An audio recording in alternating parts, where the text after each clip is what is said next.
Greetings, B-movie aficionados.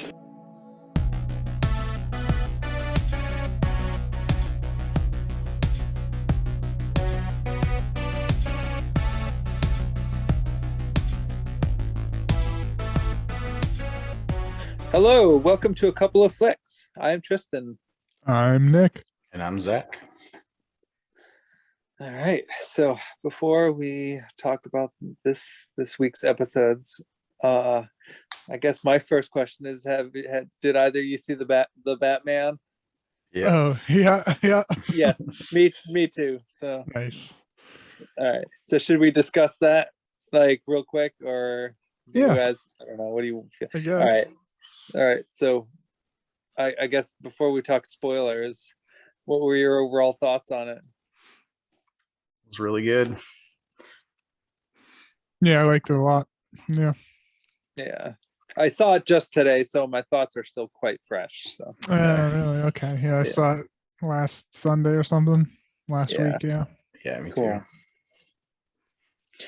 Yeah, I thought it was a pretty solid Batman movie. I liked it a lot. You know, it was good. It didn't. It was. I think toward the end, it started to feel a little bit long. Yeah. But yeah. that's kind of how I felt. Feeling the length, yeah. Yeah, but that's kind of how I felt about like The Dark Knight as well. So I guess that makes sense. But yeah, I thought it's actually for a 3-hour long runtime, it sustained its momentum pretty well. It didn't have a whole lot of dialogue in it, which I thought was cool. Like it kind of relied more on just like what was going on visually. Kind of made it feel like a movie from like the 40s or the 50s, which was cool. I said it was like Seven, but set in DC universe. Yeah, that was a good way to put it. Mm-hmm. The action scenes were minimal, but they were well done. Like they did a lot with them. The Batmobile didn't look too stupid. Yeah, I like the Batmobile this go around. Yeah, more realistic. Yeah. Yeah. Yeah, that was good. The bat suit looked pretty good too. Did you guys like Robert Pattinson overall? Yeah. Yeah, he was good. Nice. That version of Bruce Wayne was a little down, but yeah, because he didn't like being Bruce Wayne. Yeah, I like the Playboy version of Bruce Wayne. But yeah, there's another take on it, I'm sure. Yeah, it was good. Yeah, I think Michael Keaton will always still be my favorite. Yeah. He's supposed to be back as Batman in the Flash movie. Yeah. We'll see. That'll be interesting. Yeah, got pushed back like another year though. Goodness gracious. Yeah, we'll see. But yeah, overall I liked it.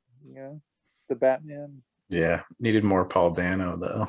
Yeah, he was good. Yeah, it was cool to still see him. Like, and he was actually pretty creepy, I thought. Yeah. Mm-hmm.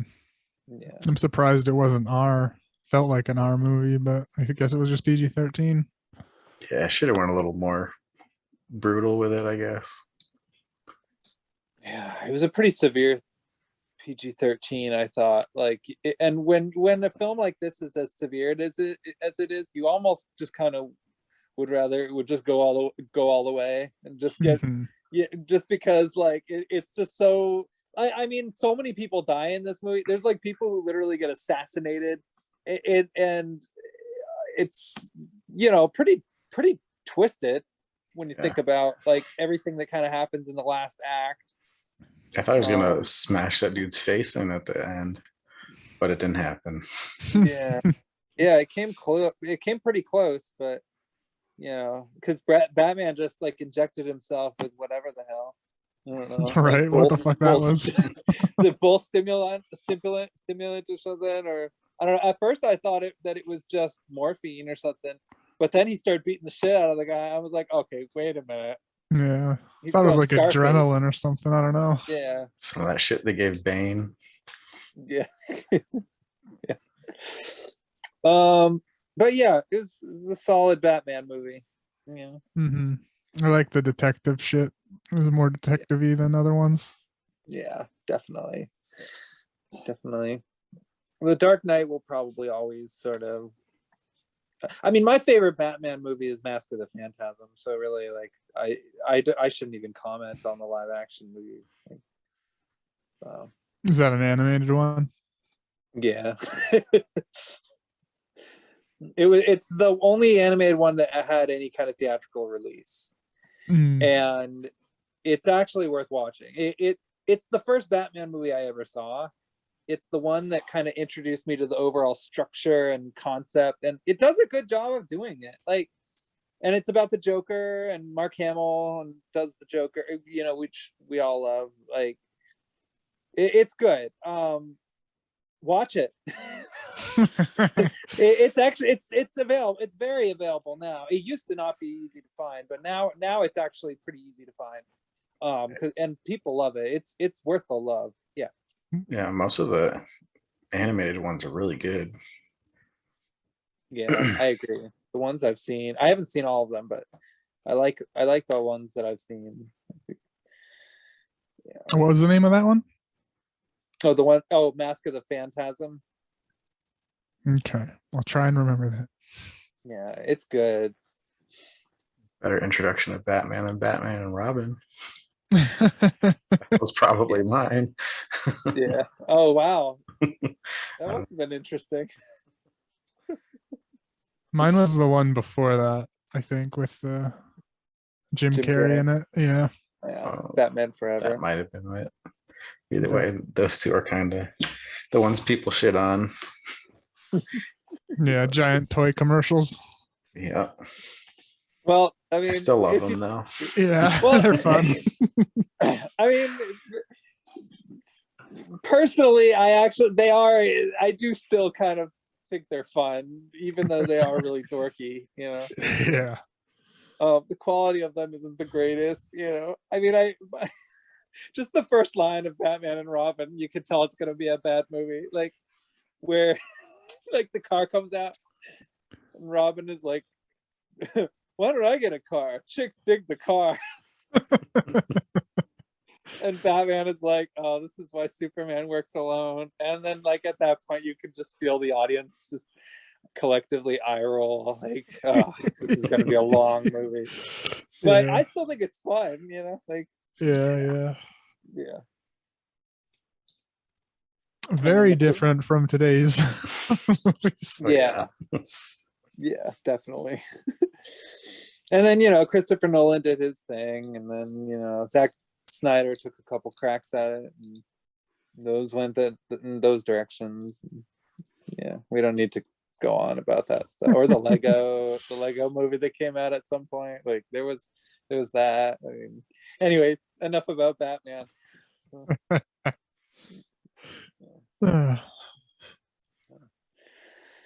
Anyway, anything else you guys want to talk about, or should we jump right in? Yeah, I didn't see too much else. I saw Drive My Car. Oh shit, I gotta see that still. Did you like it? Was it good? It was good. It was a little long for what it is, but I still enjoyed it. Yeah. It's on HBO Max now, right? Yeah.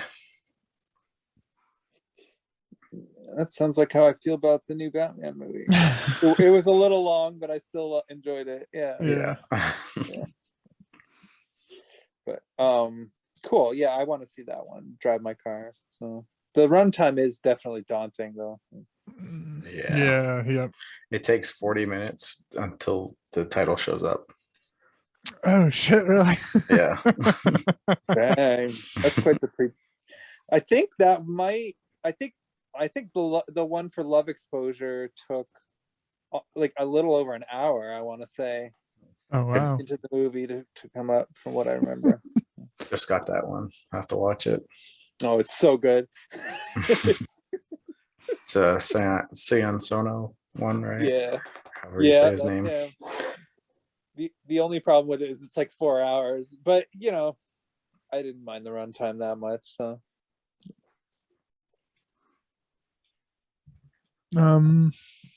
I finished the Ozark half season that they put out. It was good, but waiting on the next.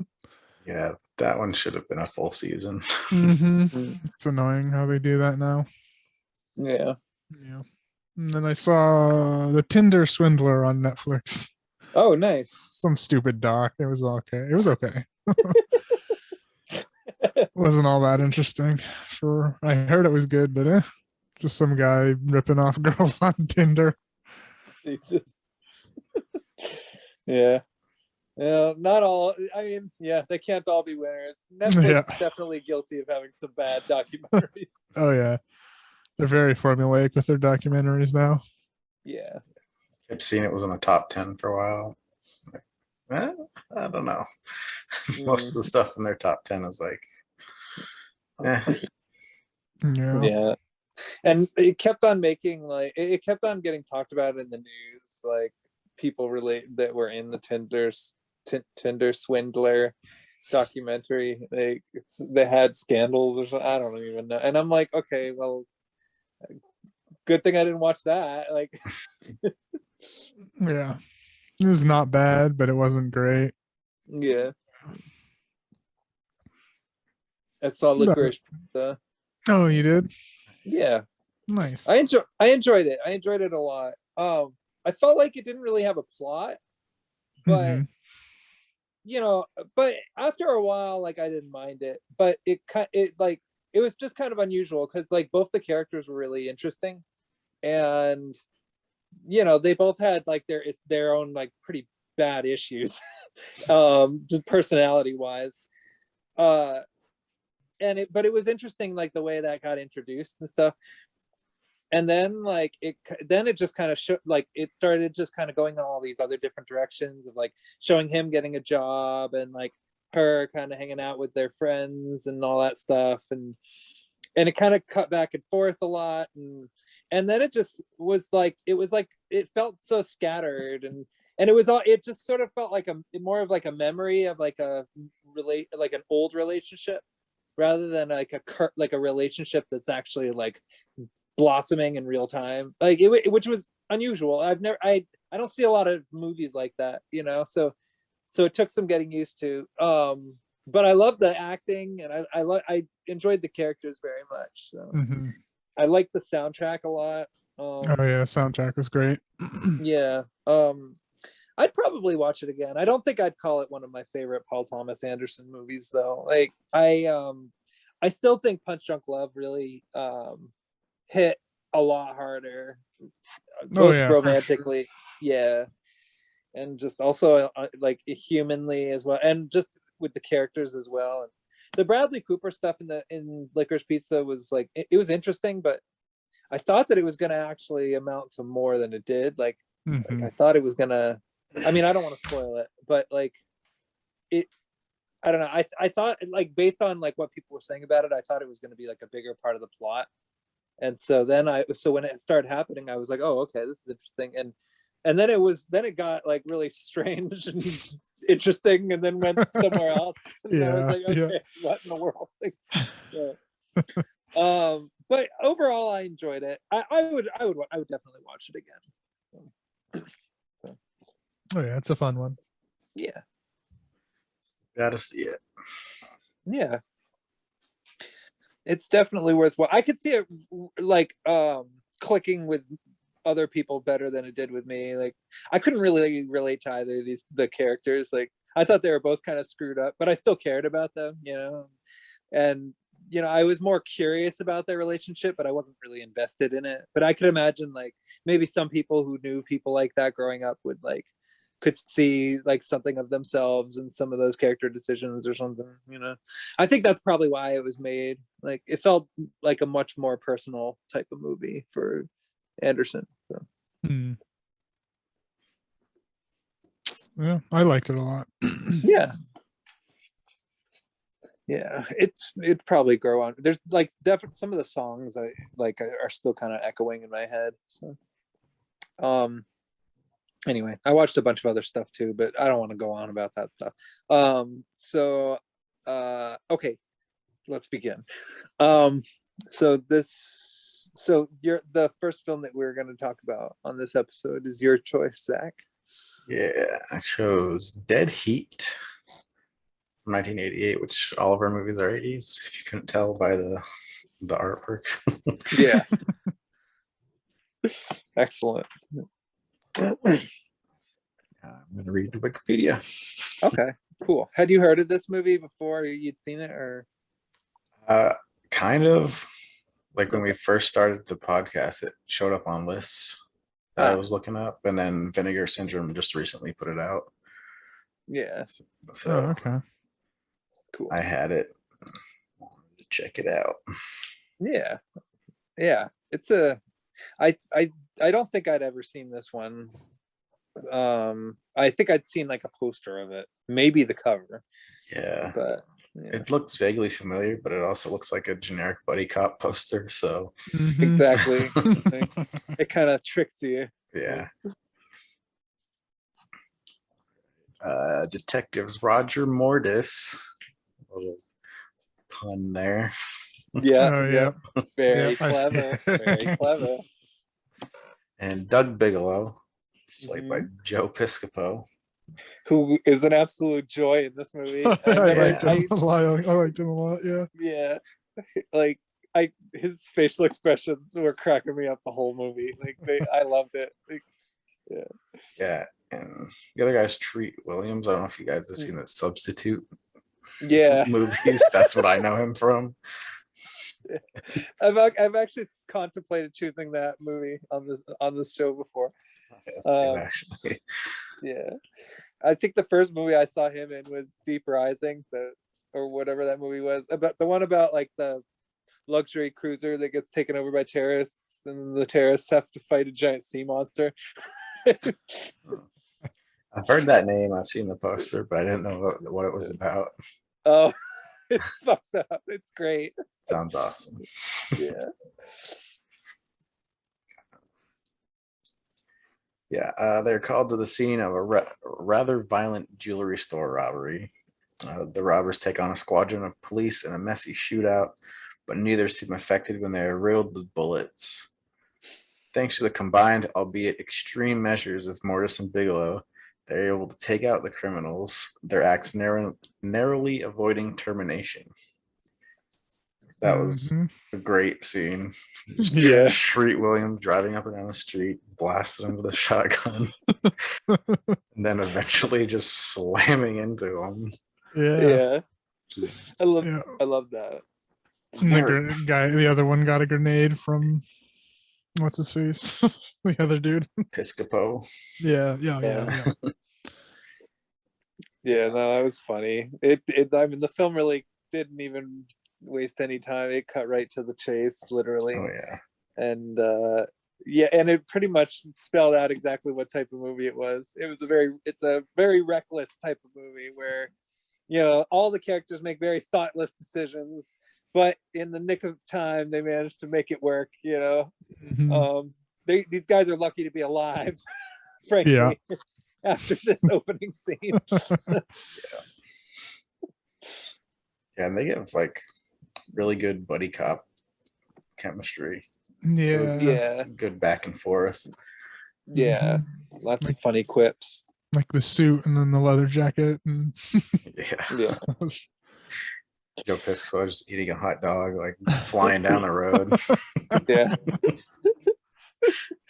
And it's great too, because they're very clearly defined as like good cop, bad cop. Like Treat Williams is the good cop and Joe Piscopo is, the bad cop, and so they're stereotypical good guy, bad guy type anti-hero cops, but they still provide enough of their own sort of chemistry and personality that it makes it really enjoyable to sort of see them sort of, yeah.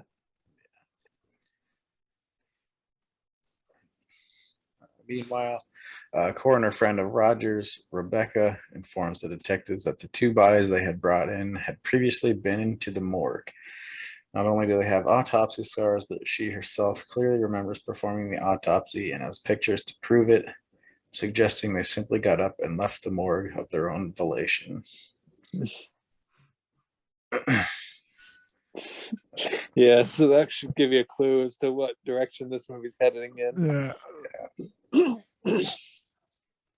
There's a preservative chemical compound found in the bodies that connects the pair of detectives to a company that had ordered a great amount of it recently.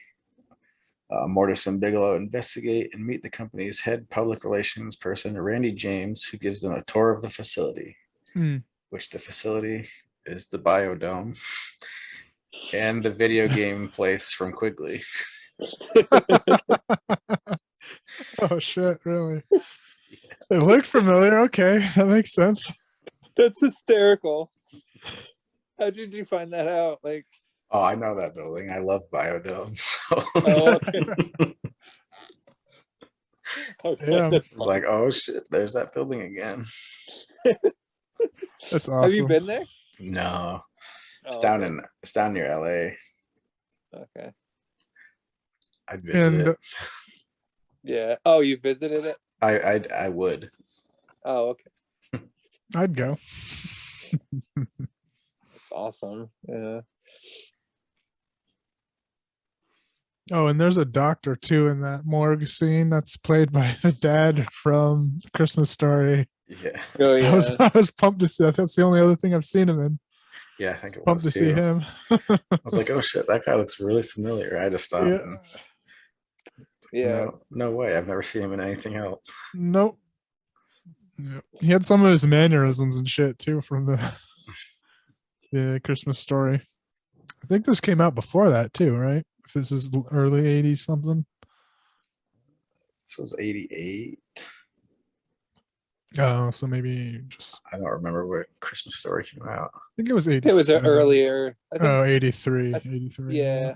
Okay. So this was after, but This was way after, yeah. still, that's pretty cool. Yeah. When Doug wanders off to investigate a suspicious room, he encounters the reanimated corpse of a biker on a strange machine, and in the fray, Roger is knocked into a decompression room used to humanely kill failed test animals and is asphyxiated to death. Mm-hmm. Which Not is a messed up surprised. way to die. Yeah. Yeah. And it was funny. He broke into that room with the monster with a fucking visitor key card. He just, because it was like a key card lock, he just shoved like his visitor key card in and it broke it. Yeah. And that biker looked awesome. Like half its face, or like two faces together. Mhm. Something. It was pretty Yeah, cool. they had a lot of good practical effects and makeup and shit in this movie. I was surprised. Yeah. Yeah, I agree. Wasn't expecting that. Yeah. Encountering the machine and realizing it is capable of bringing people back from the dead, Rebecca and Doug successfully bring Roger back from the dead. He says he feels fine, yet he has no heartbeat and his skin is cold to the touch. Rebecca surmises that he is about 12 hours before the reanimation process ends and he dissolves into a puddle of mush. Yeah, so it's a race against the clock. Mm. I thought they were Which going to be. I'll go ahead. Oh, I was going to say they're surprisingly casual. Yeah. Yeah, I thought they were going to be more like, oh shit, we got to do something. But nope, Yeah. just like, whatever. All right. Yep. This will happen. Okay, I'm dead anyway. Yeah. Basically just gave up. Yeah. They didn't seem even the slightest bit concerned about the fact that they were going to be turned into puddles of mush. It kind of reminded me of that Al Pacino movie. What was it, 88 Minutes or whatever it was called? The one where he gets poisoned or whatever, and he only has like 88 minutes to live or something like that. And so he has to find the guy that did it, and like he doesn't really panic all that much. He just kind of like looks around and like goes to people, and it's just kind of unusual. Like the movie kind of reminded me of that a little bit. Like when like anyway. Roger decides to take this time to find and exact his revenge on the person who killed him. They go to Randy's house just shortly before she is attacked by two more undead thugs, which the partners are able to subdue.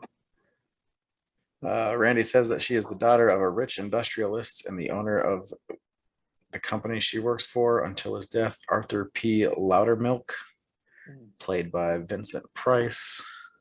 Yeah, that was cool. Yeah, It was cool seeing him in this movie. yeah, this was right before Edward Scissorhands. So I think so. one of his last few roles. Yeah, I think Edward Scissorhands was 1990. So yeah, that sounds about right. Like, it's definitely way late in his career, but his voice is one of the most distinct. Like, yeah, it was really cool seeing him in this movie and sort of be like the kind of like the villain, basically. Like, Yeah, I didn't expect it when I saw the title come up. I'm like, what? yeah, I did. Yeah, it was cool. I don't associate him with too many like 80s movies, for me at least. Yeah, neither do I. Like, I think I associate Christopher Lee with more like of those types of movies than I do like Vincent Price. Yeah. The two of them pay another visit to Rebecca, who says that she might have found a way to keep Roger in healthy condition indefinitely, which, by the way, that goes nowhere. Yeah, that was Mhm. just a dropped subplot. I thought they would have, ended on something with that. Yeah, I was curious as to where it was going to go. It's like, oh, what? Wait a minute, that's kind of a big deal. Yeah. Nope. To stop the process of rotting. Like, what? How do you do that? Or the decay or whatever. Yeah. Of course, in my boyfriend's back, the one doctor wanted to just cut him up into pieces and then experiment on his body and find out what's making him still be alive. Like, so. Yeah, I'm surprised the Christmas Story guy didn't do more of that kind of stuff. But Yeah. guess he already had it figured out as much as he wanted to. Yeah. He should play that kind of role though. Like, Yeah. The unsure nature of the theory has him decide to spend his final hours finding the man who killed him. He and Randy pay a visit to Loudermilk's tomb, and Randy admits she's not his daughter, more a protege or a daughter he never had. Yeah, so she like admits that and then melts. Yeah. Those some pretty good effects there too. yeah, that was Yeah. pretty gruesome. Yeah, she was dead the whole time. Yeah. Yeah. And again, he didn't question how she looked good or anything like that. He didn't care about any of that. Yeah. Just got to find the guy who killed me. Pretty much. Which, by the way, the makeup effects in this movie were pretty cool, actually. Like, Mhm. Yeah. like you could sort of start to see the stiffness in Troy Williams' face as he was like, yeah, like going through the process of rot and stuff. Yeah. At some point, the skin starts falling off. Yeah. It was pretty cool. And all the zombie thugs they were shooting at and fighting were like, there was a lot of good makeup there too. Some of it looked pretty gnarly. Mhm. Yeah.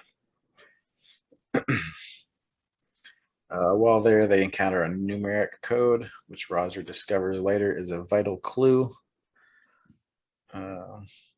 Upon returning to Randy's home, they find Doug dead.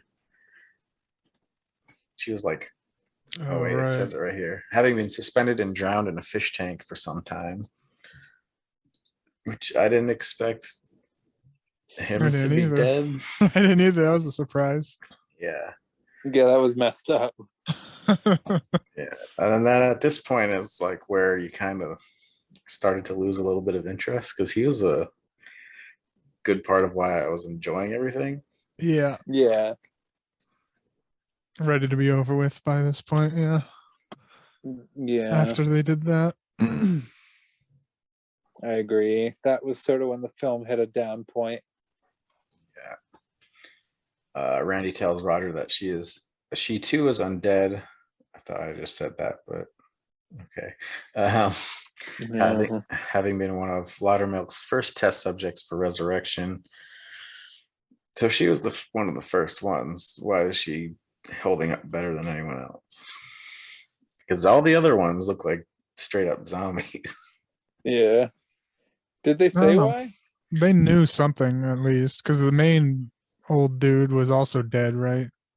And he was Think so. still going for a while. For like he said, 2 weeks ago he died or something. Yeah. Yeah. And he didn't have any zombie shit going on. So, and he was pleading at the end too when everything was going down. I was like, "No, I can make you live forever. Don't kill me." Yeah. So there was some way to do it, and they just weren't telling us. Shortly before abruptly dissolving while asking for Roger's forgiveness, Roger confronts the head coroner, Dr. Ernest McNabb, who was indicated by the secret numeric code that Roger yeah. had found. Mm. Yeah, it was. So Vincent Price, was it him? He did the code? Or was that someone else? Like that. I forget who wrote the code, but it was like in this on the inside of like a lampshade or something like that. Something stupid. Yeah.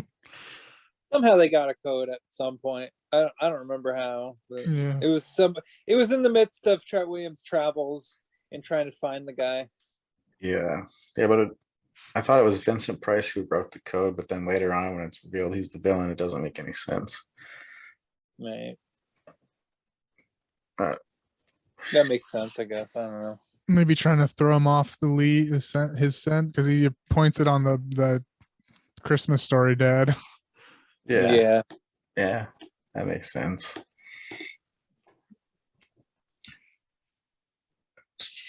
But that, Good point. yeah. But he turns the tables on Roger, capturing him and locking him in an ambulance with Rebecca's dead body in order to wait out his last hour to disillusion. He releases the brakes on the ambulance, puts it in neutral, sending it careening down the highway into a massive collision, which I didn't expect it to go like that. Yeah. I just thought maybe he hit a telephone pole or something, but no, it's No. like massive pile up and explosions. Yeah. That was wild. From which he emerges even more zombified and scarred, almost beyond recognition. He returns to the hospital where McNabb and a resurrected Loudermilk are pitching the resurrection machine to a group of very rich clients. Oh yeah, and he escapes in a body bag too. I thought that was clever. Oh yeah. Yeah. Mortis breaks in, and in the ensuing crossfire between him and McNabb's men, kill off most of the rich clients, leaving Loudermilk cowering in a corner. Like how he just blasted through everyone before even getting to that room. Yeah. Yeah, just started going off. Guns blazing. Yeah. Yeah. McNabb reveals a test subject, Doug, resurrected from the machine, but he's been dead for hours. The brain deterioration leaves him little more than an obedient zombie with no memory of who Roger is for like 2 seconds. Mhm. Yeah. I mean, it's not even like, why did they even bother trying to do anything with that if he was gonna remember? Yeah, it didn't take As much. Like he didn't even have to do that much. He had to like repeat his name or something. I don't even remember. But what was that? Yes. He said something. I forget what it was. Yeah, something from the beginning, Yeah, the opening scene. some dumb line from the Something about like panties or something. I don't know. Yeah. Was that it? That sounds familiar. It might have been. Like he talked to him about panties, and that's what brought him back. Or maybe Oh, the lipstick. It was the lipstick. Oh, the lipstick. Okay. Because when he started turning pale, he put lipstick on. Oh yeah. That's it. God, I'm such a pervert. Like they're talking about panties. They do at some point. They do. I know that's the something thing. like There that, was yeah. something about panties in this movie. They even put that scene on the slipcover for the Blu-ray. Oh yeah. Okay. Yeah. Then I'm definitely not crazy. Like why of all scenes you pick that to put up your artwork? That's so random. Like, is it like on the? It's not on the front, obviously. It's just like on the artwork somewhere. Or like, Yeah, on the back. You can grab it if my you gosh, want. But yeah, I mean, you don't have to if you don't want to, but Okay. But yeah, go on. Before he can obey McNabb's order to kill Mortis, however, Roger manages to trigger Doug's short-term memory and bring him back to normal. The pair go after McNabb, who immediately kills himself before they can do anything. Roger and Doug put McNabb into the resurrection table and resurrect him, but Doug starts the resurrection process again and it overloads, causing a screaming McNabb to explode in the machine, which was an Yeah. awesome little Yeah. just blood everywhere. Yeah, that was a nice gory effect. I like that. There's some good gore in this movie, you know, Yeah. not a lot, Yeah. but some good gore. So Yeah, if you ever wanted to see the dad from Christmas Story just explode, this is the movie Yeah. for you.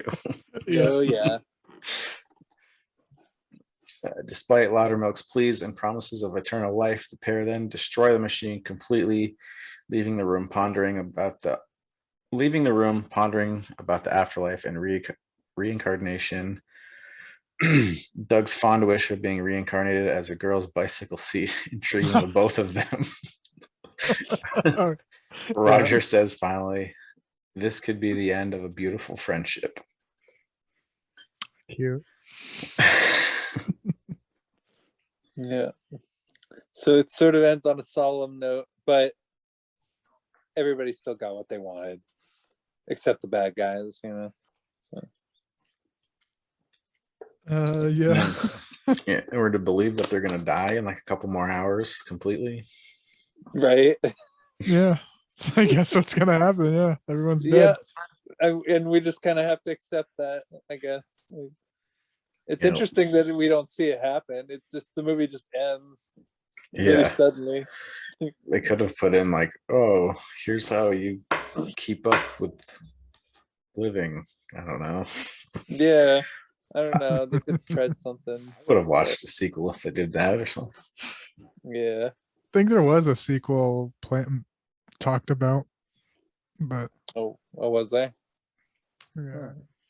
That's cool. Let's see, writer Terry Black was approached by New World Pictures to write a sequel to Dead Heat. Black told New World executive the sequel would be hard because all the main characters died at the end of the first film. The executive There you go. responded, "You've got a resurrection machine. You figure it out." The sequel was, however, never made. Oh, they could have done something. Right. I don't think that producer saw the first one. That's funny. Yeah.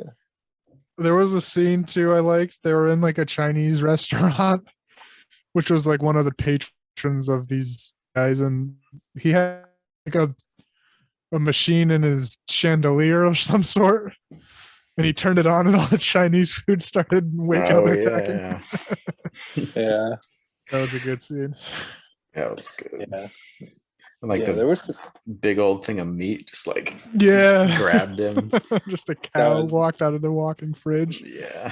that was crazy. There was some really cool effects. Yeah, definitely. That's what this had going for it. Some good practical effects and makeup and everything. Yeah.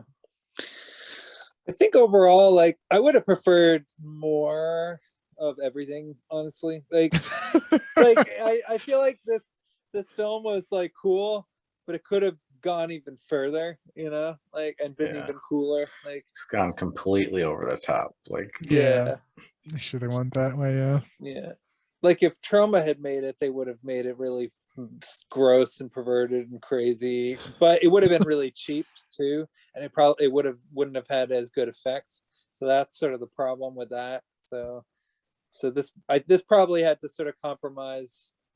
Like they probably had a good enough budget to like afford some really solid like visual effects, but like didn't have the money to have a big script, perhaps. Mm-hmm.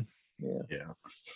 So they had to make do. So let's make a quick, buddy cop movie and have it be like zombie buddy cops where they shoot and kill zombies and there's some, reanimator type mayhem here and there, but yeah, I don't know. It was cool though. I enjoyed it, yeah. Yeah. Pretty funny. I'd say I'd give it a 3.5. Mm. Yeah, that's probably around what I'd give it. It's like three to three and a half, 4, 3 to 4. And probably about 3. Yeah, I'd give it a 3 myself. When Doug was revived, he said, "Welcome to Zombieland." Mm, that was funny. Yeah, he had the best delivery. Like, Yeah, there was the one joke too when they were fighting that big guy in the very beginning. It's like he was like, "What is this thing?" And he just responded, "Very ugly." Yeah. Got a kick out of that dad joke. I didn't Yeah. realize he was a Saturday Night Live cast member at one point. Oh, I didn't shit, realize didn't that. yeah. I didn't know until now. Every once in a while somebody will bring him up, but it doesn't happen very often. His name is not echoed very much in these days. Joe Piscopo. He's somewhat of a forgotten legend, I guess. You kind of have to dust his name off a bit. Yeah. Maybe that's why this movie came out, so that some folks can rediscover the magic of Joe Piscopo. I think he's kind of a magical guy. I don't know. I really enjoy him in this movie. So Yeah, he was good in this. yeah.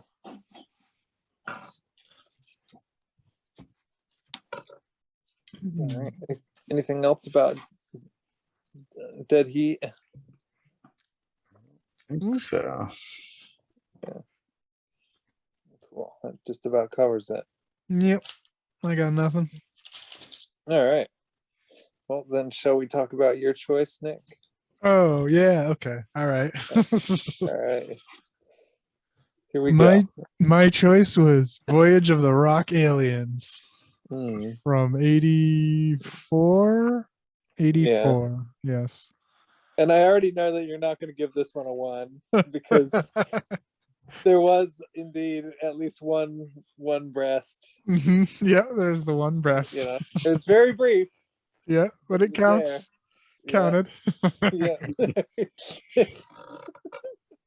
Anyway. This is a musical. Mhm. Very basic plot, really. With a lot of musical numbers. Yeah. It's So- mostly just musical numbers, really. Yeah, so hard to really go in depth on, but I'll try. Go over the highlights at least. It's about, I don't know, some aliens looking for rock. Yeah. That's literally Yeah. all they were there for. Starts Pretty off much. on a ship shaped like a guitar with some robot doing searches for, they search random. At the beginning there was just a little bit of clips of just random, like, I don't know, alien planets. It was like nope, and like they found Earth, and it was like, why not? It was like Yeah. on the dashboard. And Why not? Yeah. They examine it and they just see a bunch of people on the beach, like dancing around like it's beach blanket bingo. Like, Was that because the first one was the one with Jermaine Jackson in it? She didn't. But he did. That whole first bit didn't like matter at all to the entire story. yeah, I thought he was gonna be like the main character after that first scene. Nope. Nah. Yeah, I thought they were establishing that this is Earth, but no. Yeah. It's so weird. Yeah. And it was it was like a biker gang that was all they had. Oh, was that actually? I don't even remember. And I just watched it. It was just gangs. Wasn't the main girl the chick with the cool sunglasses, the weird ass sunglasses in the beginning? Yeah, Pia Zadora. She plays like the main character. Yeah. And she gets the most songs, I think. Including that one that starts off with the people dancing in the bathroom, which that picked me off when I saw that. I loved it. Oh yeah, I mean, I love the song. I love that scene, but I didn't like that was like one of those like, oh no, they went there type of It thing. made me laugh so much. Yeah. Yeah, it would like started off with just people's feet underneath the stalls. You could just Yeah, see them like foot dancing. It's just so Yeah. fucking funny. but the difference though is with this movie, you could actually see that their underwear were pulled all the way down to their ankles, which meant Yeah. that they were bare-assed on the toilet dancing. You Yeah. know, they could have been like dropping turds in the water while dancing. And Yep, this they movie, were. like, They were. and that's just one of those things that I was just like, no, can't do it, you know.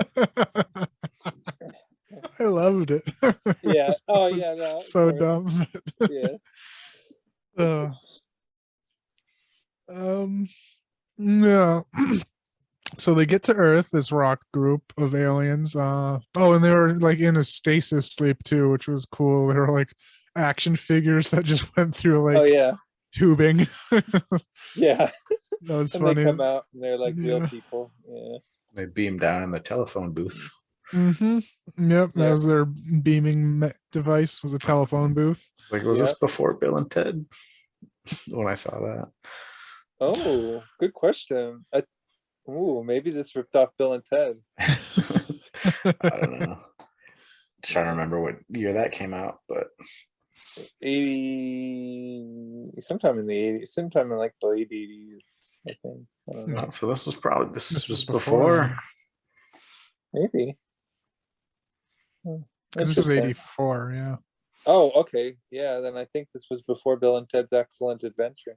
Shit, did they steal that from this then? Oh, I think so. Son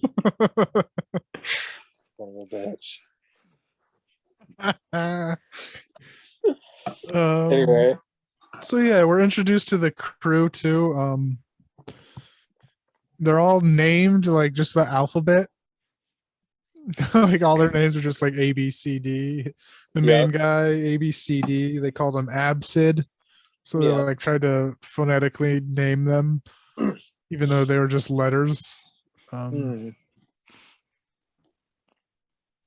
I read too that like, I don't know, there was some trouble with getting a fifth, or they reduced the number of actual members in the band too. So like the letters got all messed up too at some point. Oh yeah, okay. Yeah, there was like, I don't know, there was all sorts of stuff going. I mean, the film mostly just showed the band, like, well, all right, when it cut back and forth between the aliens and stuff like that, like there was just a lot of like hijinks and just them trying to figure out Earth. Yeah, pretty much, which I guess part of it has to do with just the story, but then a lot of it ended up being in service to like other elaborate music pieces. So. Yeah. So there was the music piece. They were on like Lake Erie, I thought it said. Yeah. And like shit, like it was all toxic. You can't go in there, melting stuff. And there was a fucking tentacle popping out and everything. Yeah. There's some crazy, silly, goofy, weird shit that happens with an octopus. Yeah. But during that, we're introduced to the main characters, Lady Dee Dee, her boyfriend Frankie, who was he was a troublemaker, the leader of some gang.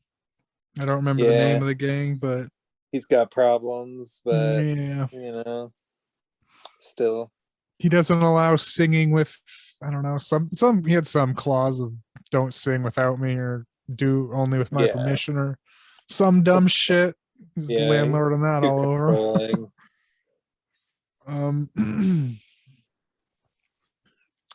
And they turn, so there's that. The aliens, they're going around. They turn the robot into a fire hydrant too to look less suspicious.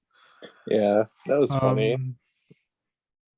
There was this brief stupid scene where they steal people's clothes. Like they're on a bridge looking down at like some makeout point thing too. Yeah.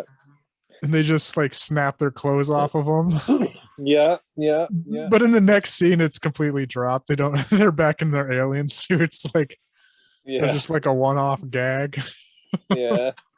It was an excuse to see a naked breast, basically. Yes. Yeah. Yeah. And Ruth Gordon plays the sheriff. in this movie. Oh, the sheriff was the best too. I loved her. Yeah. And the thing that I loved about her was she was a total like raving jerk to every character in the movie except the aliens. Like, Yeah.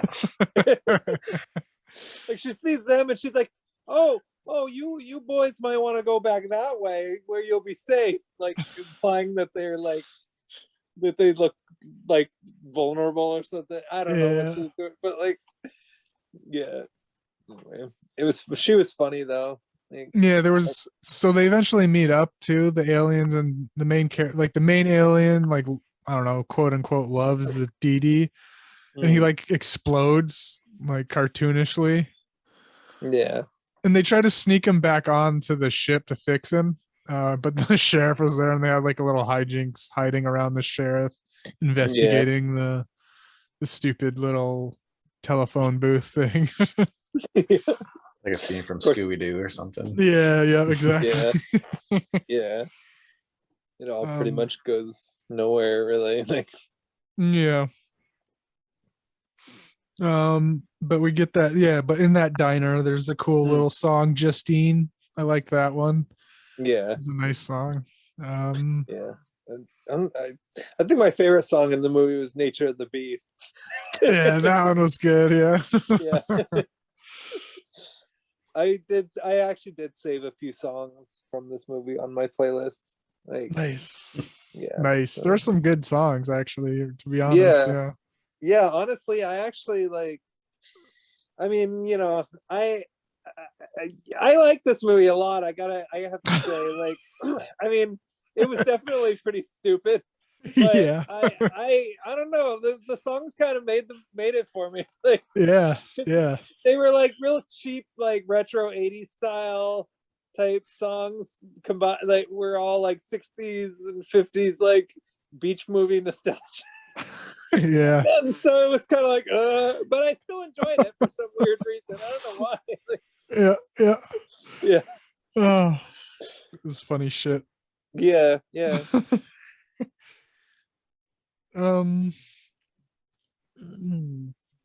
So okay, the aliens are just generally inspecting Earth, and then they run into, like, one of them goes to a psych ward, right? And he's trying to get in, but he can't, and all of a sudden, like, somebody starts chainsawing. You just see a chainsaw just cut down a fence. Yeah. And it's what's his name? Michael Berryman. Yeah. You'd recognize him. You know the name. This was probably my favorite part of the movie, actually. Yeah. Everything with him in it was awesome. Yeah. Yeah, he escapes with some other, like, he's in the psych ward, but like a chainsaw massacre guy, and he escapes with some other guy that's hooked up to like an oxygen machine of some sort. Yeah. And throughout the movie, they're causing trouble. Yeah.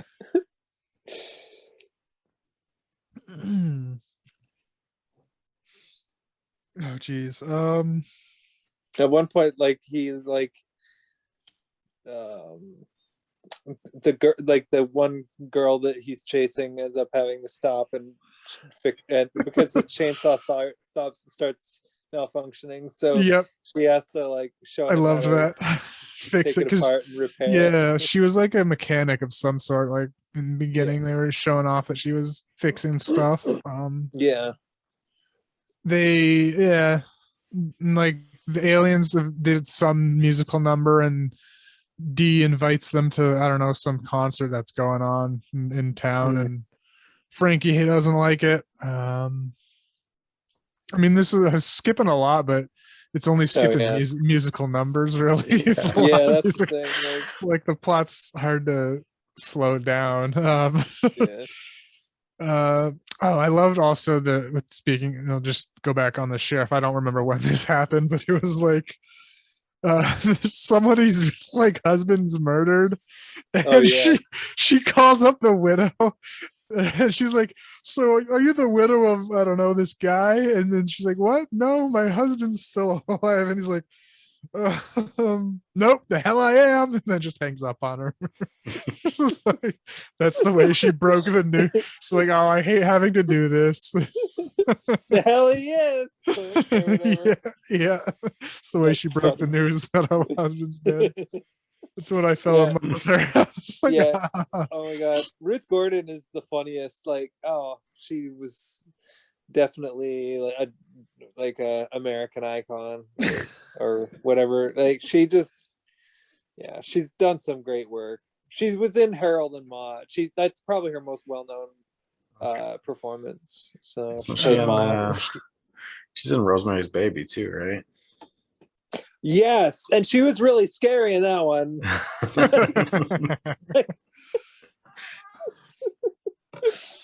Terrifying. Jeez. It's so funny how she can play like somebody who's so likable in one movie and so somebody that you just don't want to be trapped in the same room with in another movie.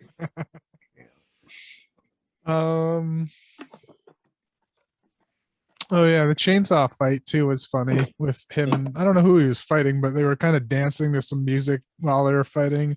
Yeah. It ended up like the chainsaw guy just shoved an electric toothbrush in his mouth to fight him. Yeah.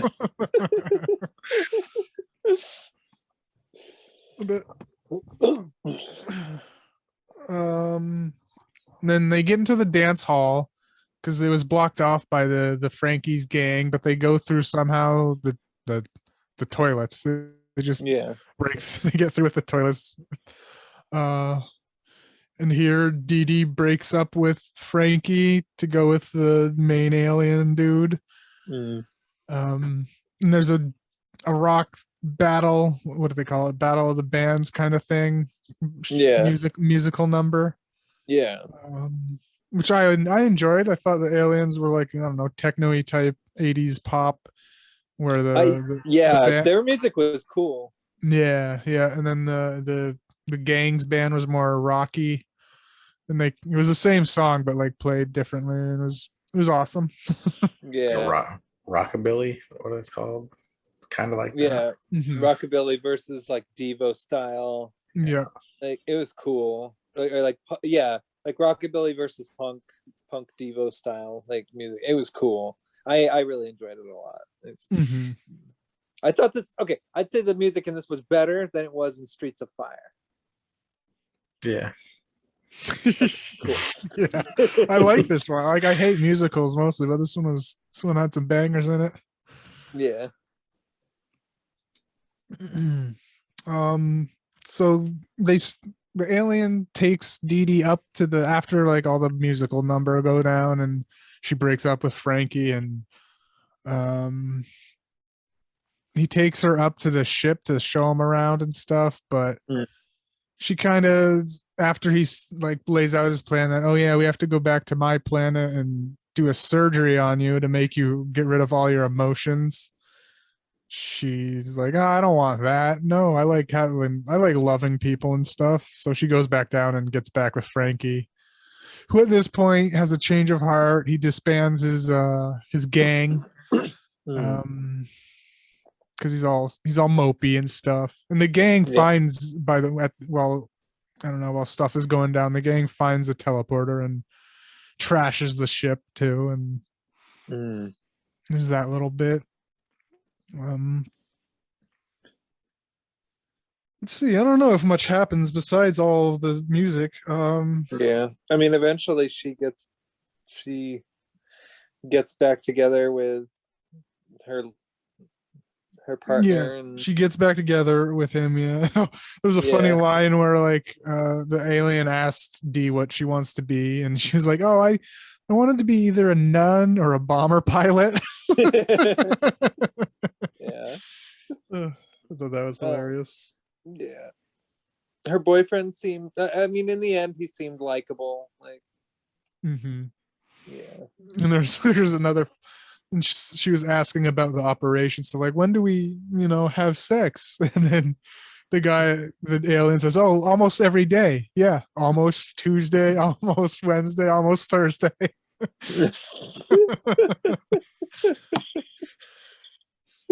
Yeah, Wasn't This there also movie- some sort of thing that he had on, like, when he first got to Earth, like, to try and make him irresistible?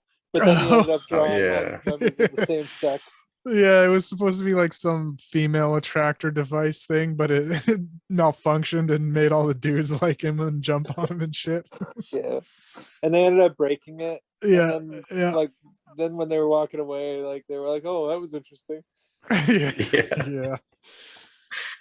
This movie was pretty self-aware too. I mean, there was one point where like her friend mentioned, "Okay, are you done singing now?" And like I Yeah, think that it may was have been, yeah, may have been that bathroom song one or something. Yeah, they did that in a couple times in this Mhm. movie. Like, but that was the one that I thought was was particularly funny, and I think it was after that bathroom song. Yeah, Yeah. and actually, that bathroom song might have been the best song in the movie. So that's the thing that pisses me off about it. Is that why does the best song have to be a song in the bathroom? Oh, it was great. Yeah. Let's see, anything? No, that's about it, really. Yeah, the sheriff. They make a.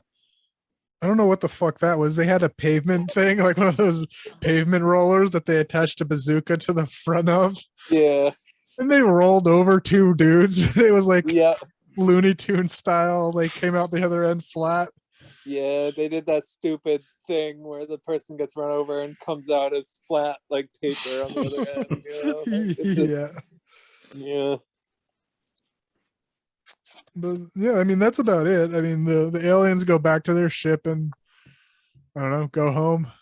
And everyone lives happily Yeah. ever after. Yeah. And that's Voyage of the Rock Aliens. Pretty much. I mean, it's hard to.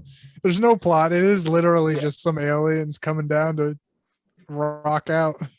Yeah. lots of musical numbers, and Yeah. that'd be the highlight of it if you want to. Yeah, if you like Yeah. musicals and shit. Like I don't like musicals, but I enjoyed this movie.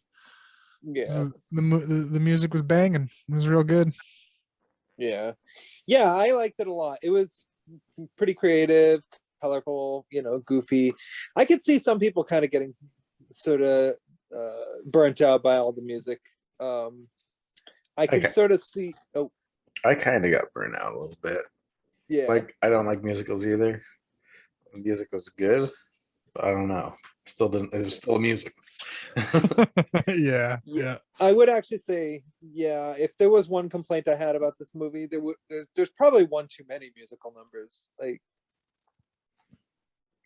I could have cut that one from the beginning out. It had nothing to do with anything else. Yeah, they had to get Jermaine Jackson in it though. yeah, I want to say like there were even more musical numbers that were just cut out. oh wow. Yeah.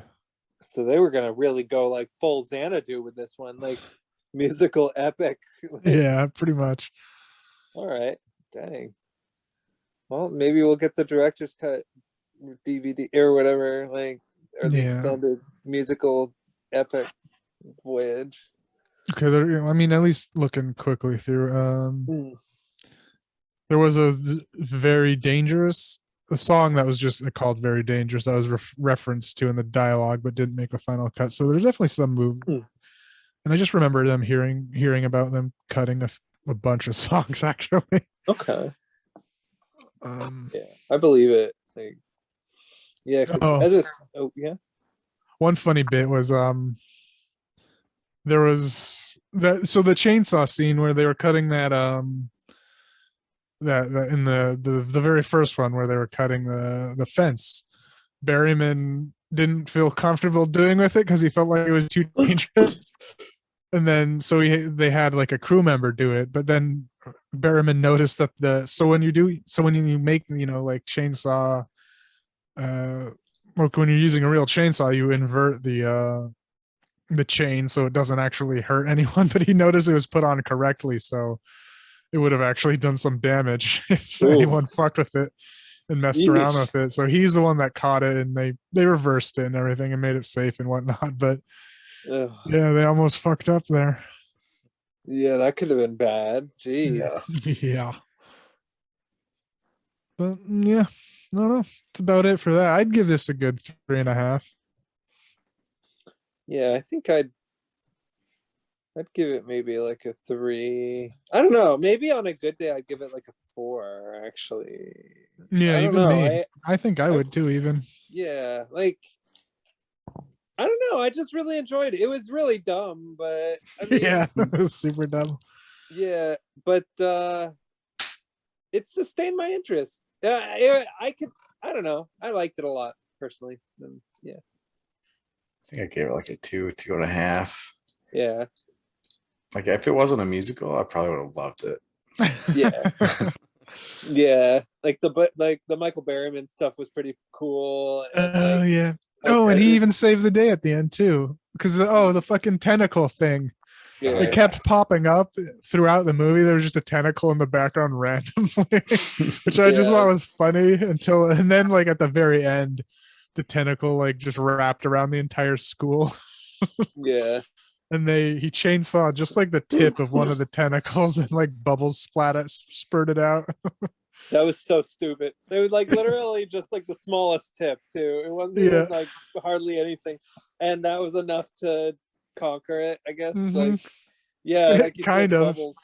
Because at the end, there was like, I don't know, an end bit where it was just like the tentacle was holding a briefcase that said like Loch Ness or bust, that Yeah. bust thing. Like, yeah, so Yeah, just made him go away at least. And I also read in that trivia bit that they initially planned to have blood splurt out of the tentacle, but for the lighthearted nature that the movie was, they decided on bubbles to spurt out instead.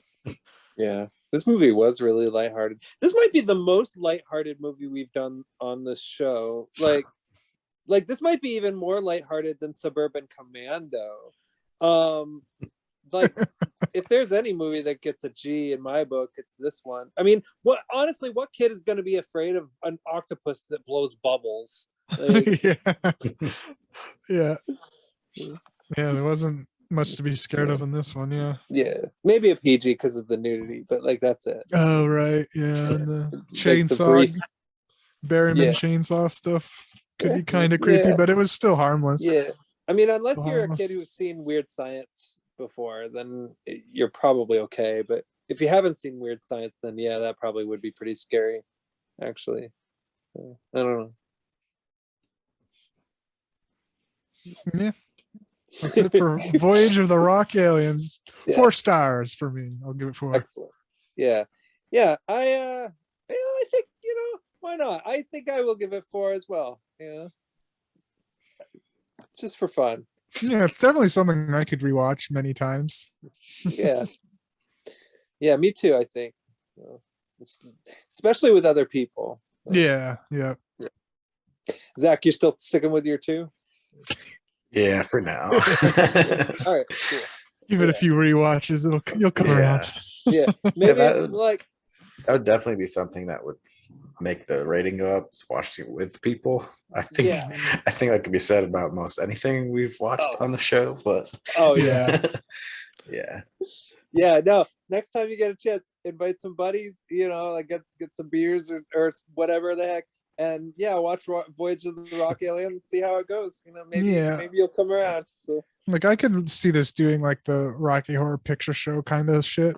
yeah. I like this more than that, to be honest. Like, Yeah, I think I do not- too, actually. I'm not a big fan of Rocky Horror Picture Show, so Yeah. I like this like one the a bit music. more. I Yeah, like the music in was. Rocky Horror. Yeah. Oh yeah, and that one too. Yeah.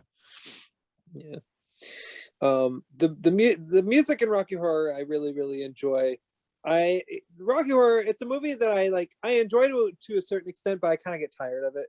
This movie I didn't get too tired of. Yeah, I like the I- aesthetic yeah. and setting of this way more than Rocky Horror. Yeah, it felt like an old school, like 50s, 60s movie, It had that same feel. I don't know. Yeah, like The Grease with retro. aliens. Yeah, although this was better than Grease, in my opinion. I really didn't like Grease very much. I Nice. actually like Grease 2 more than Grease. So Oh, yeah, okay. I'm like that kind of Grease fan. So there you Nice. go. Yeah. Controversial take.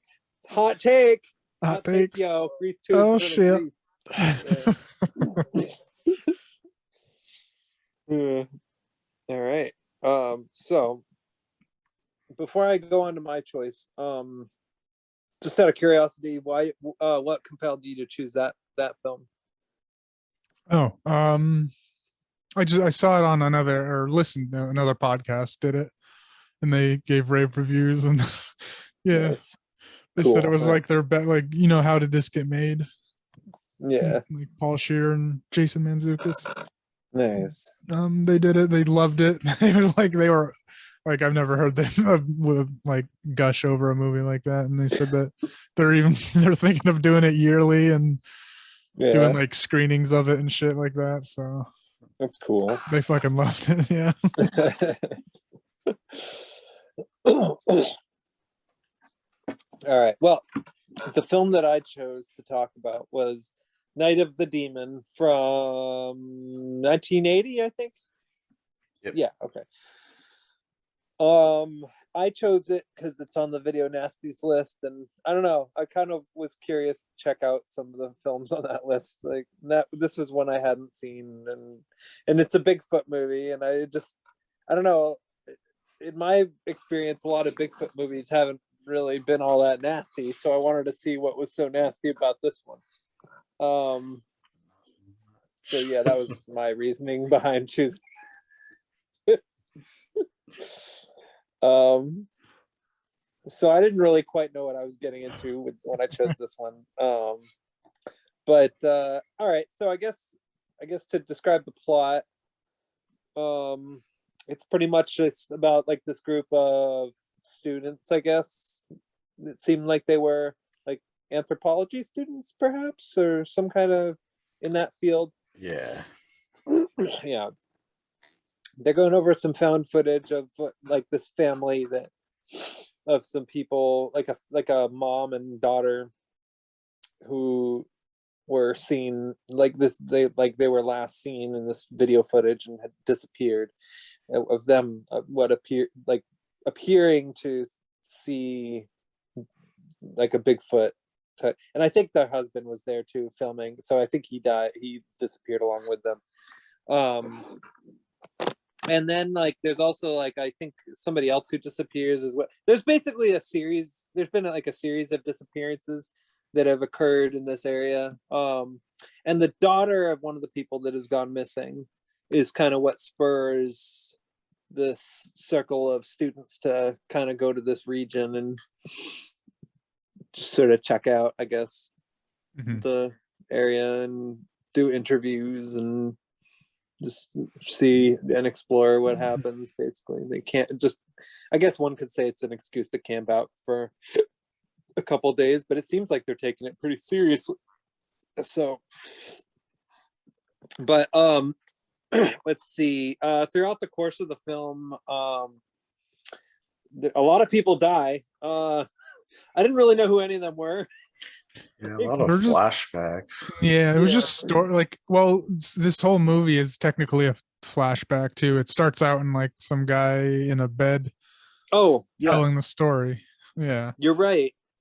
And then So throughout this- the movie, most of the kills were him like somebody saying, "Oh yeah, there was a story of this blah blah blah," and then it would Yeah. show like a recreation of it. Yeah, and it felt really jarring too. Like the characters would be talking and stuff, and then suddenly they would all just be quiet, and a character would be like, "Well, there was this one time a few years ago," and like then it would like do the flashback thing, and it would and it did that a lot, Yeah, and it kind of gave me the impression that those scenes were shot like separately from the rest of the movie. pretty sure. Yeah. Yeah. Okay, good. All right, just so we're clear. And I assume they just wanted more kills without having to kill off their main characters until the end. Yeah, exactly. They wanted to save it for the end, But the kills throughout this movie though are pretty gnarly actually. Most of them are pretty disgusting, in fact. Like the first one was an interesting way to kind of open a movie. Like it begins with like a farmer literally getting like his arm ripped not only like out of his socket but like torn and then like the blood like pools down into the mud, and then the title like pools out, which that must have been a pretty controversial way to show a title for a movie in the Yeah, in it poured the early 80s. Like, the blood poured out into a Bigfoot imprint. yeah, I've never seen that before. That was messed up. I was like, okay, cool. You know, and then there was one particular scene that I was quite shocked by. That I think you guys could probably guess which scene it was. Where the guy like stops to go take a leak. Yeah, that had to be one of the worst dick ripping scenes I've seen. It wasn't as nasty as the one in Cannibal Ferox, but ooh, that one, or as quite as bad as the I Spit on Your Grave, but that was still pretty, like, that I cringed. Oh yeah. That was shocking. Yeah, I definitely didn't expect that. It was one of those flashback ones. She was like, "Oh yeah, some motorcycle guy died here." Flashback, motorcycle guy gets his dick ripped off. Yeah, it was a very vivid flashback. Yeah. There's a Severin who released a Blu-ray. They put out a figure of Bigfoot holding a dick to go along with the Blu-ray release. Oh no, that's awesome. Yeah. That's great. I wish I had that. That's awesome. Yeah. Yeah. Let's see. But there were some other ones that were pretty gnarly too. Like there was the one where he captured those two Girl Scouts and they had knives, and that one made me laugh. Yeah, like he like took these two girls and rammed them together and basically made them stab each other to death. Yeah, he was like doing the like, "Why are you hitting yourself?" thing with girls. Yeah. And by the way, this Bigfoot, by the way, he's a nasty, like he can use weapons. Like he is a nasty slasher. Mm-hmm. Smart too, apparently. Yeah. He axes one guy in the head. He does all kinds of stuff. He gets rid of their boat too at one point, like when they're searching, he gets rid of their boat. Yeah, I don't know how he does that, but somehow he got rid of their boat. He like rips one guy's throat out. He slashes another guy's back. He fucks all kinds of people up in this sleeping bag kill. That one was hilarious. I was confused with that one too. Who was that? Was that another flashback? I have no idea who that was. Because I don't remember them setting up the flashback at all. I just remember seeing Bigfoot whipping a guy around like a helicopter and then chucking him into a tree. He was just some random guy. Like, and there were several scenes of just random people dying that weren't flashbacks. Like that guy in the tent who got his throat ripped out, that wasn't a flashback. And then I think I was confused with that because I thought it was like maybe a dream because it looked like the professor guy. I thought I was like, oh, they're killing the professor guy now, or no? He was alive and well next scene. Yeah, I know that there was another scene that wasn't a flashback that was really gory, but I just for some reason I'm not remembering what it was. I mean this movie, like pretty much everybody dies except for the guy who narrates the whole thing.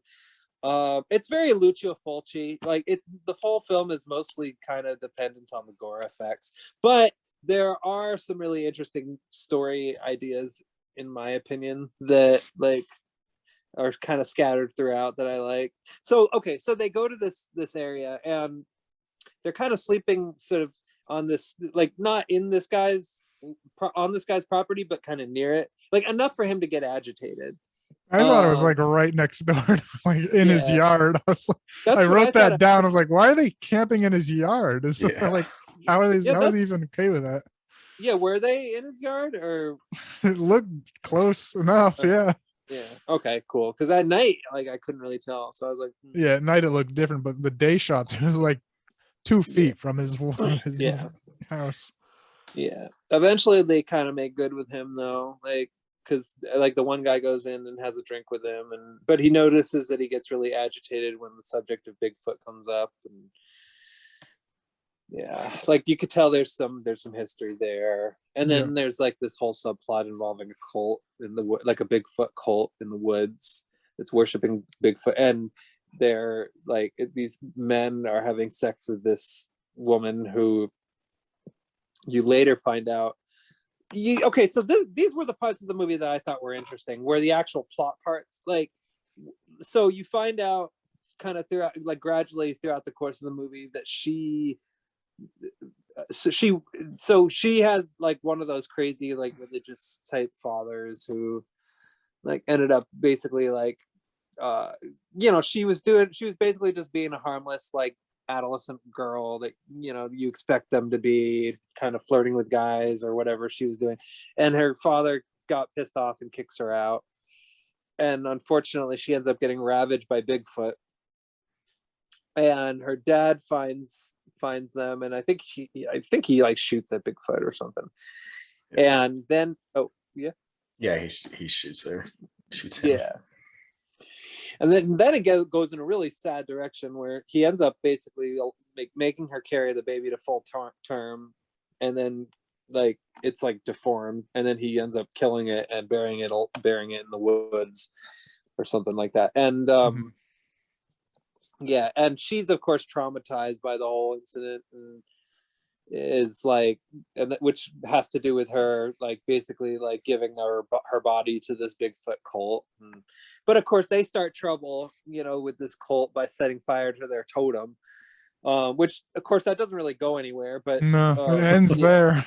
yeah, which I was surprised by. It's like, okay, so you're gonna not only have to deal with Bigfoot, but you're gonna also have to deal with crazy cultists. Like, hell yeah, I'm up for the ride for this one. But then it didn't happen. No. I'm like, all right, Wanted to see more cult stuff. Like, Yeah. what was going on there?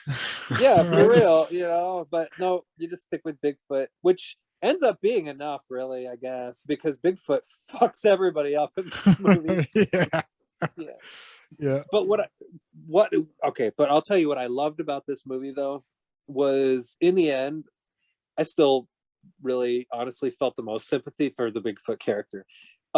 Just that one shot where he's like in the woods looking at his dead baby, like, made me care about him more than pretty much everybody. Like, I don't know what it was about that scene that it really hit me in a weird way, and I appreciated that. I didn't expect the film to go for those depths, and somehow it managed to find the time to do that.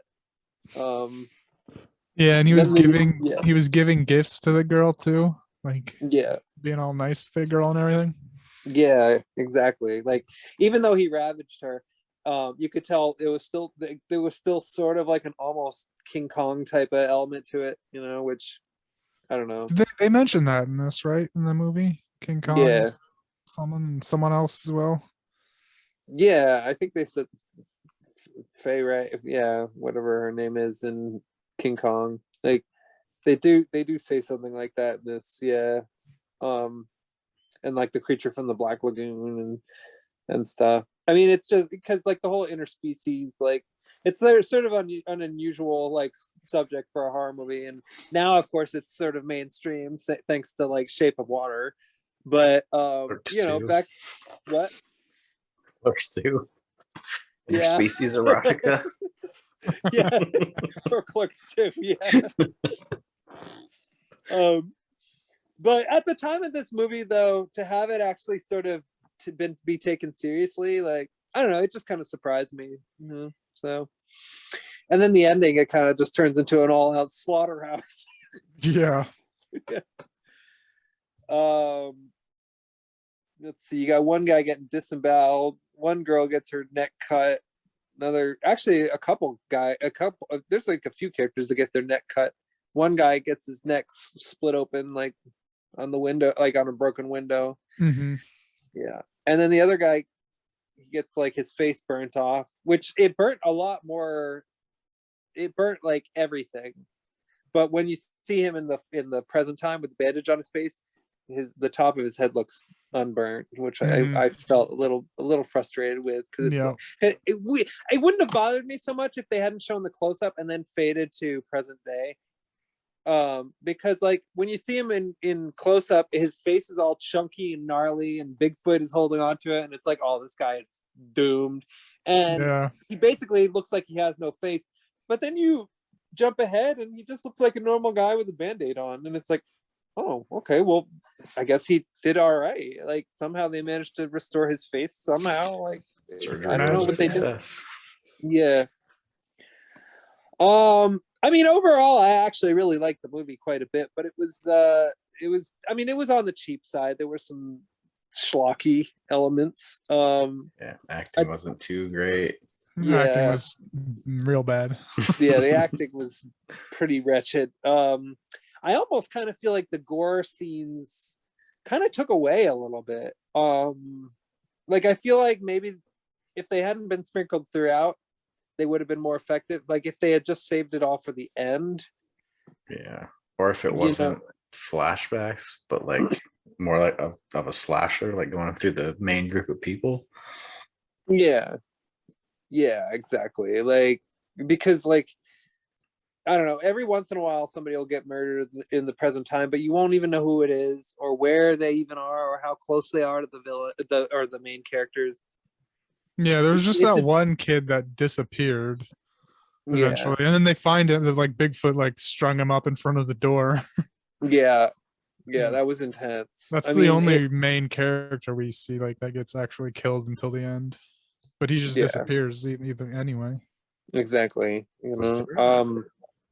Was there a kill with a pitchfork, or am I thinking of something Yep. else? Yes. Yep. Yeah. Yep, In there the sure was. end. Yeah. Okay. Yeah. A girl gets pitchforked by Bigfoot. Yeah. Yeah. Yeah. It was great. You know, the death scenes at the end were funny as hell. You know, like Yeah. they He were was- a lot of them were in slow motion. You know? Yeah, that fight in the end was like, I think they were even just acting in slow motion as well. Like, Yeah, it felt like it. Like I kind of got flashbacks to that one movie we watched on this show, the Galaxy Invader or whatever, where there's that one shot at the end where the girl's holding the shotgun and she goes, "Oh," and you could tell like it's not slowed down at all. She's just moving really slowly. Yeah, I got flashbacks to that movie a little bit. Although I like this one more. I don't know. I actually quite like this one a lot. But and the Bigfoot used the intestines too as a weapon. He was just whipping them around at people. Yeah, that was cool. He was like using the intestines as nunchucks almost. Like Yeah. he was like, yeah. No, That was funny. this Bigfoot doesn't take any shit. Like this, you know, that little Bigfoot movie, like ain't got nothing on this one. It ain't got nothing on this one, you know. Except for one thing, I will say that movie had, this movie didn't have, was that movie had superior logging footage. I would say, Yeah, 100%. But otherwise, I love this movie. I'd give it probably about a 3 out of 5, maybe a 4. Yeah. That's my opinion. So now you're welcome to share your thoughts and tear it apart, you know, however you feel. I gave it a 2. Like, I was expecting a little more from it because a lot of people with the release of the Blu-ray were like, "Oh, this is amazing." So I was like, okay, but didn't quite live up to it. Yeah. I think I'd enjoy it a lot more on a rewatch, but for now, I'll give it a 2. Yeah. It's definitely like on the cheesy side for sure. Yeah. Yeah, I'd give it like a 2.5, I think. Cool. Yeah. Some of the like that the axe death was pretty dumb, but they lingered on that one because it was just a guy that got chopped like right here, and they like just zoomed in on his cut that didn't even look that bad and stayed on it for like a half a minute. Yeah, there's a couple of those, I think. Yeah, just like stayed on the blood for a little bit. Like, okay, you can cut now. Yeah, no, the gore was way excessive. Like, and there were a lot of close-ups of it, and like, and when he's like ripping the guts out and stuff, it really does like linger on it like for like long periods of time. You can sort of see why a movie like this might be considered like corrupting to minors. I suppose like in Europe during the video nasties, like I can sort of picture like a parent walking into their kid's room and seeing them watching this and seeing like the scenes of like the girl getting her guts ripped out and like all these other things, and them going like, ugh, like what is this? Like, is this even horror at this point? Like, this is just like you may as well be watching like an autopsy, you know. But I don't know. I liked all the Bigfoot stuff, so yeah. Yeah. So I'm conflicted too. Like one of my movies that I'd want to make is a Bigfoot horror movie. And this took a surprise. I mean, this didn't take because I've never seen this, but it has a lot of similarities to plot points I would have, which is hilarious. Oh man. Well, this is your chance to make it better. Yeah. There's a lot of strikingly similar things that I made up, but I think it'll also be just Bigfoot lore and stuff as well.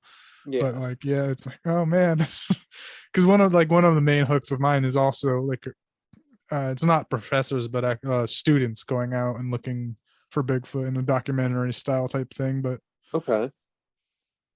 Yeah, it's a lot of similar threads.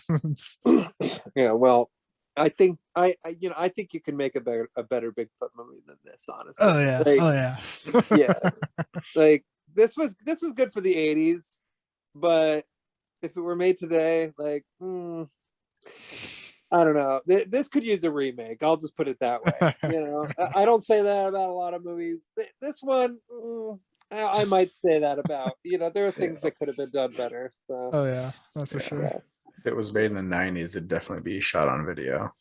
Oh yeah, most definitely. So, I like the perfect Bigfoot movie has yet to be made. You know, there have been films that have come close. I'd say this one is, in my view, one of the better ones I've seen. But yeah, as far as Bigfoot movies, yeah, there haven't been too many that have really surpassed even like mainstream like appeal, other than maybe The Legend of Boggy Creek, which isn't really a Bigfoot movie anyway. Like that's more inspired by Bigfoot than Bigfoot. So We count Harry and the Hendersons on that. oh, Harry and the Hendersons is in a class all its own. Like, Or are we just talking horror Bigfoot? oh yeah. I guess Harry and the Hendersons counts, honestly, now that I think about it. Like, even though that is a family comedy type thing, but at least that's something, you know. But yeah, I don't know, like I can't think of very many movie like mainstream Bigfoot movie, if any. Like what? I don't know. that's probably it. The only That's the one. only Other one than kids yeah. movies, like there's like kids movies like that are about Bigfoot. And I don't know. I think there might have been like a Goosebumps novel. Probably. Yeah. Anyway, I don't know. All I'm saying is make that perfect Bigfoot movie, or at least write it. You know. All right, I'm on it. Yeah. All right. But yeah, Night of the Demon. Speaking of Bigfoot movies, if you're looking for the perfect one, this one it ain't it, but it's got its own sort of charms and it's got some special qualities to it that I think make it worth watching.